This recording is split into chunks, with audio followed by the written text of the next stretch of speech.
Real quick short video of a couple mods I did. I don't know if you call them mods or not, but just I finally got around to debadging the trunk. It just looked real cluttered in my opinion. It had the Durango is what, 7 letters long, and it just goes across from up here all the way across like over here. It just looked real cluttered to me in my opinion, but you know, so I just took off the Durango letters. Super easy. I backed it out in the sun. It was probably 95 degrees out the other day. Let it sit in the sun for a couple hours. Got the letters in the glue behind them, nice and hot, and kind of just, I can almost use my fingers to pull it off. But I used floss, and they all came off super easy. Actually, I just used my finger and went across, and the glue came right off, and you couldn't even tell it was there. The last 3 letters, for some reason, had a lot of glue residues left over, so all I did was use vegetable oil. And vegetable oil takes that glue and just disintegrates it.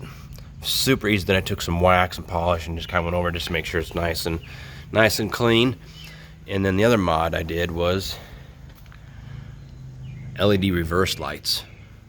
So let me show those to you here. Pop the trunk. Super easy mod to do. All you gotta do is pull these out. You just take a little pry tool or a screwdriver. And I apologize, this sun is so bright I can't see where I'm aiming this camera at. You just gotta pry it off right there from this side down. Boy, the sun is crazy today, guys. And this sun right there, pull it down, pop it out, and then just start in the middle. Start in the middle and just start pulling this down, and just kind of work your way around and put your fingers in there as far as you can. Get your fingers in there and kind of feel if there's a couple plastic clips. In other videos on YouTube, people are actually breaking the actual clip itself. But for me, I actually broke the panel, and I do not want to buy a whole brand new panel. So I actually just super glued that little bracket piece back together, and it's working great. It's all still stuck up in there nice and tight, like it never came off. And so then you just gotta reach in. Let me tell you something. It's pardon my French, but it's a bitch getting your hand in there and trying to get the outer corner ones. There's 2 of them. One right there and one right there in the corner.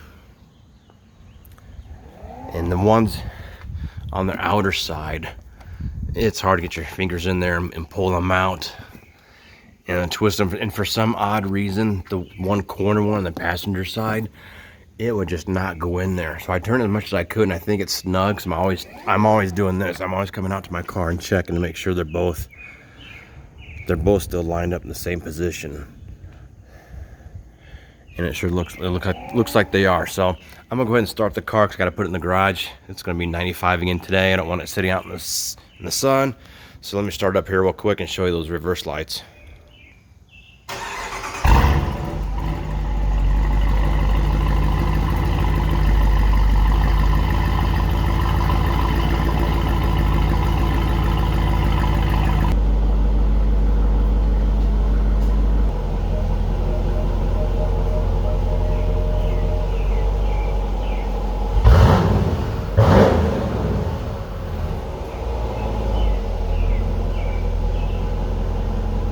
Thanks for watching. Subscribe if you like it, and give me the thumbs up, and hopefully I'll have another video here shortly. I'm going to go to the dyno shop and do a baseline dyno before I start doing some mods. I already have a cold air intake, and I'm going to get a throttle body and hopefully get some long tube headers here shortly and do some engine modifications. So I'm going to do a dyno baseline pull here in the next couple weeks, and I'll have that video up there in probably about 2 weeks for you guys to take a look at, and we'll start watching how much horsepower and torque we can get out of this guy.